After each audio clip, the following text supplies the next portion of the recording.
Row Steelers Show, part of the Back Row family of podcasts. Welcome, Steelheads. I'm Rob, and again, welcome to the Back Row Steelers Show. Super excited to be coming to you this fine Tuesday night. Like to try to record on Monday nights. Got a little hectic last night, so I'm sorry we're a day late here. Definitely not $1 short, though.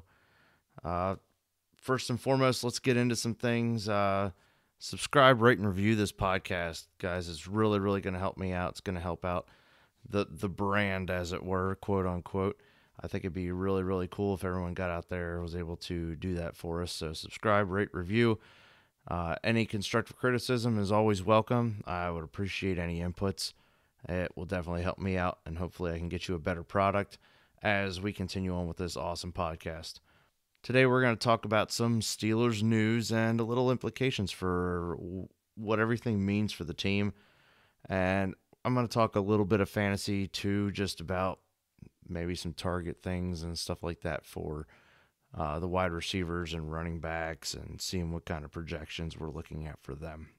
Noticed in the news, we're looking at James Conner. I guess he's feeling the heat a little bit. I guess he went out on Instagram and he posted something along the lines of, quote here, "They talking like it's my last dance." And it's a picture of him in like a little black and white photo. I guess he's celebrating a little touchdown dance thing. I don't know what he was doing in the picture, but it's a cool picture. You should check it out on Instagram. It's on James Conner's Instagram there. So I think he's just feeling a little heat after the draft, guys.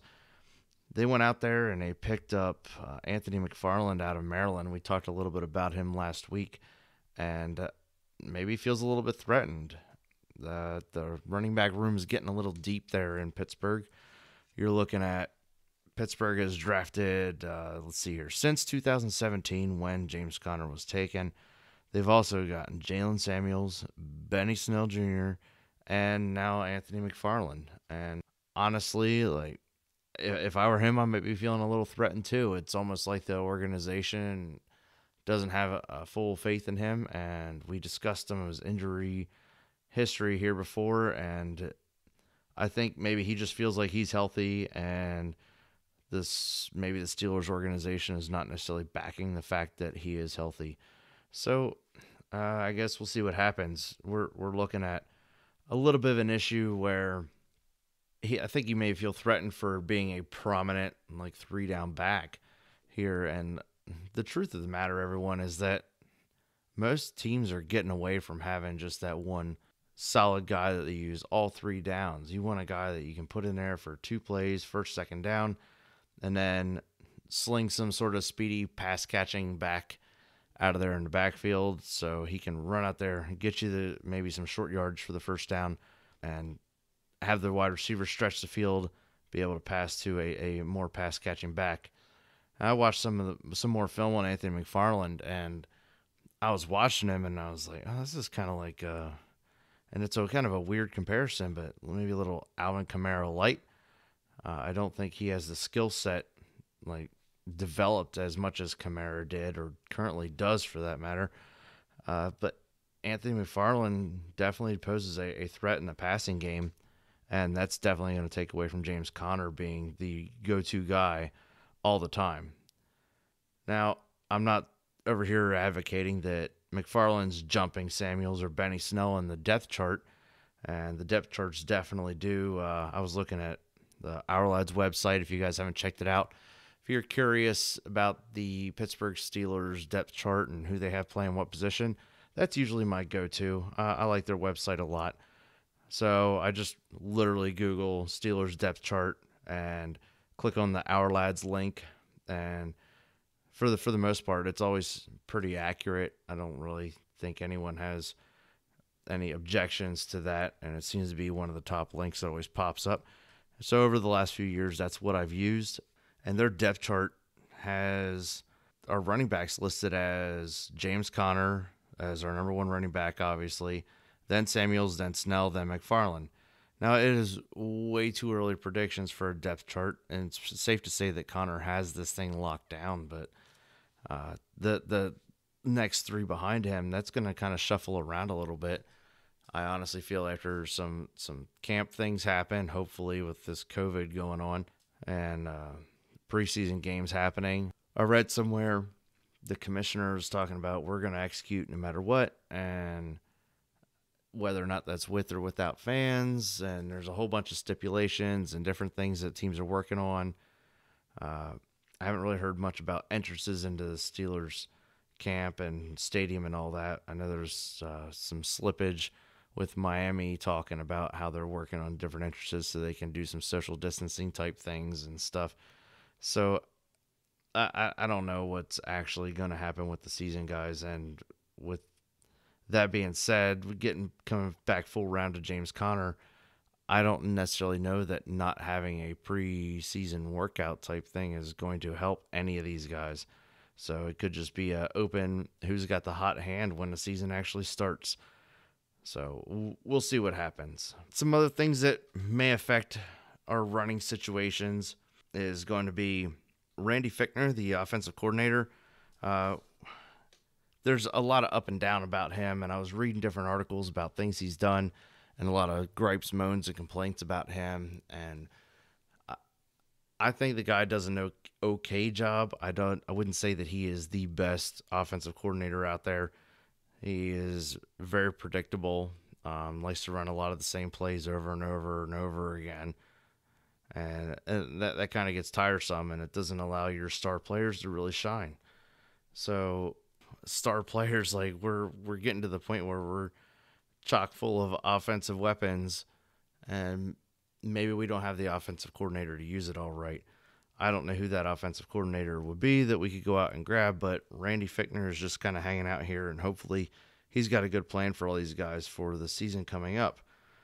I honestly think he just needs to open the offense up, and a lot of this is all contingent on the one big thing, and that is Big Ben being healthy.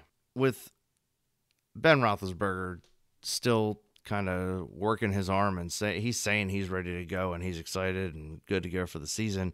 There's been a little mixed reviews about that too that I've been reading. I think that he will be good to go. I mentioned this before in a previous podcast. I don't think that it is very advantageous for Pittsburgh to go out and force the issue to get him on the field playing football. We are kind of in a win now mode with the quarterback situation where Ben is aging and we only have a few more years of him. We have the talent around him, and hopefully he is healthy. And hopefully, again, our offensive coordinator, he needs to kind of not blow this opportunity and waste a whole lot of talent. So we'll see what happens. I mentioned a quarterback coach before, and his name's Matt Canada. I guess he's got 20 years of experience. I did some little homework on him as a quarterback coach and offensive coordinator, and this could mean a lot of things for our quarterback room. Coming back around to the Big Ben thing being healthy, if he's not, well, at least we have a quarterback coach that's kind of going out there, and he's got a good reputation. He's developed some notable quarterbacks. Danny Etling at LSU, they had like the lowest turnover rate ever in the NCAA. Jacoby Brissett, he coached him up and got him good to go. So he's coached a few guys that have made it into the NFL. What he's going to do with our current quarterback room is hopefully get them all up to speed. I feel like Pittsburgh, we kind of leave our backup quarterbacks in the dust, and no team really develops a backup quarterback to the point where they can just step in and run the show. I don't think there's very many teams out there doing that. And it's kind of unfortunate because you have all these guys sitting in the back that are just kind of waiting their turn. And then their turn comes and somebody like our offensive coordinator, old Randy Fichtner, he goes out there and calls like the most conservative game ever called for a quarterback. For instance, when Ben got hurt last year and Mason Rudolph comes in. And it's like, let the guy throw the ball. At that point, when Ben goes out, I think your hopes to not like blow the game or not lose the game, that kind of like goes away, right? You're out there and you have this rookie quarterback. Well, not really rookie, I guess second year, but you put him out there and you don't really give him the opportunity to go shine and throw the ball. So if he doesn't go out there and sling the ball, then you don't really know what the guy's got. And that was really, really difficult and kind of painful to watch. So hopefully with this new quarterback coach getting these guys together, you're looking at Mason Rudolph on the depth chart as being right behind Ben. Then you got Double Duck Hodges in there, and I mentioned before Paxton Lynch is sitting in there in the wings.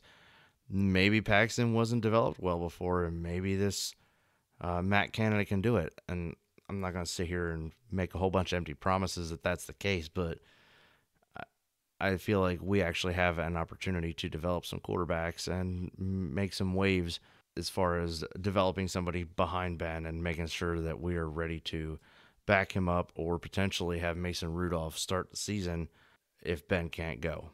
With that in mind, all of these quarterbacks sitting back here have got all these weapons, and I really am, it's killing me that there's not a whole lot of training stuff that can happen right now with the corona, but our wide receiver depth is just kind of dumb. Like it's we are chock full of talent, and I mean we got Juju, Deontay Johnson, James Washington, Chase Claypool, who I love that draft pick, Pittsburgh. Thank you. We also have in the slot Deion Kane and Ryan Switzer. Now Deion Kane, I failed to mention him before as kind of a free agent pickup. I don't know if he was really a pickup. It was kind of more of a trade thing. It's weird. But so we're sitting there and we got Deion Kane. We picked him up off the practice squad is what actually happened out of Indianapolis.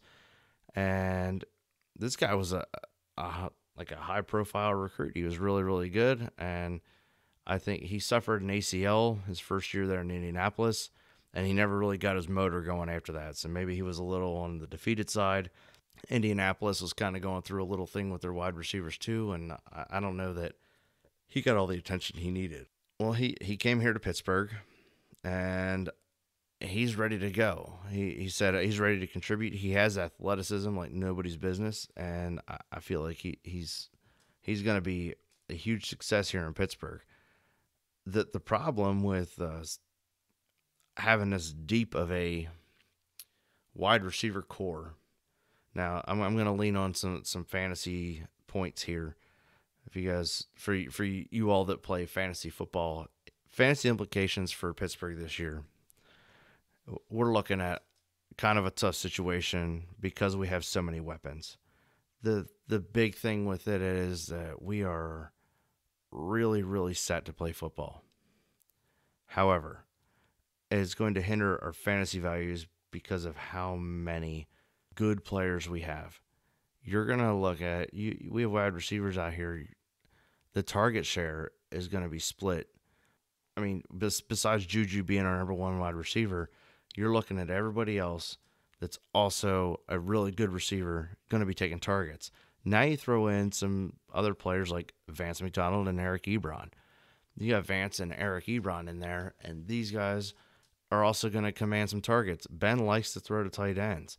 I think if Vance can stay healthy and you have Ebron out there, we run 2 tight end sets. What do you do about receivers?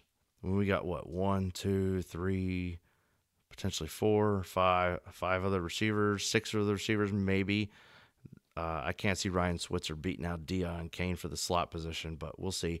But you're looking at target shares that are just kind of crazy, and we'll see what happens. But I honestly feel like Pittsburgh's going to spread the ball a lot, and if they do that, again, great for real football, terrible for fantasy football, because I don't even know who's going to get all the touchdowns. You have some really good tight ends, and then you have James Washington who's going to go down the sideline and try to power people out of the ball.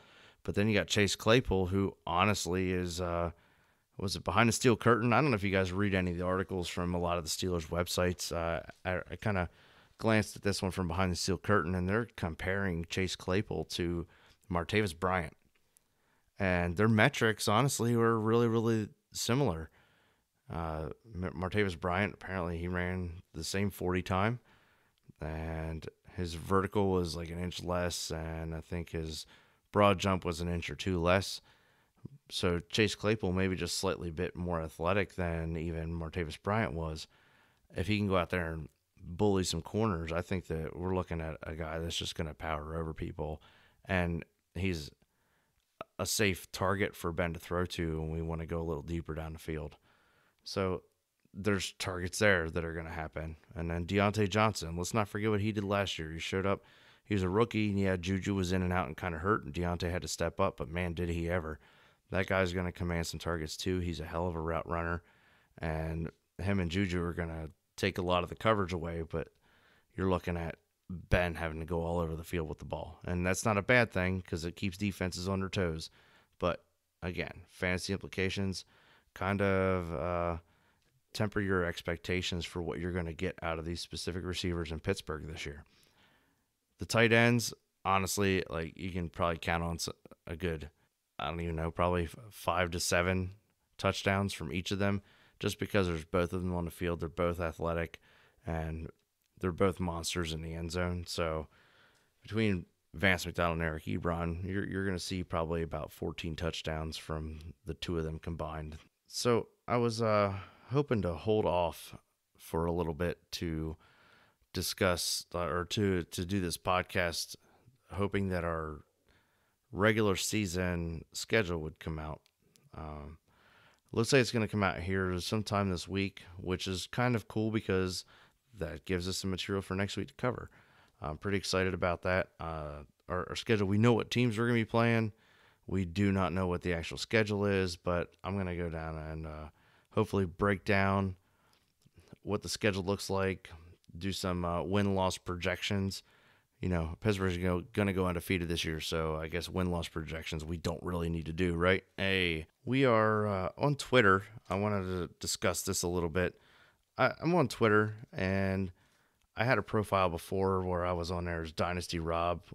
If you guys have heard of me, see me floating around Twitter, I'm pretty deep into the fantasy football community, and it's something that I really, really love. I changed my Twitter handle to @BackRowSteelers, and that's for a little bit more exposure. I'm pretty happy about it. What I'd like everyone to do with this Back Row Steelers Twitter page is go on there and start asking some questions. Tag me in polls. I'd love to be able to help out if you need help with your fantasy leagues. Even when it comes to commissioning, I do that for fantasy.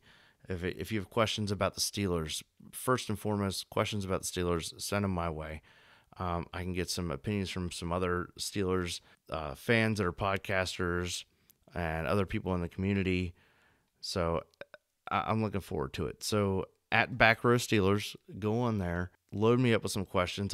My profile's not set to private. So if you want to send me a DM, you can slide on in there and leave me some questions. And I'd love to do a listener question answer sort of thing on the episodes where I can talk to you as the community, answer any questions you have. If you're looking for some extra opinions on some things, I'm your guy. And I'm really enjoying doing this. I'm hoping here shortly, I think maybe the next episode or two, I might even have to talk to Mr. Brian Harr about getting on here next week. I think I need to figure that out. I want to get on here when we do this schedule episode. I think it'd be cool to talk to him, have a little bit of banter back and forth, give you guys a little bit longer episode to listen to. And he's really, really good. He enjoys what he does.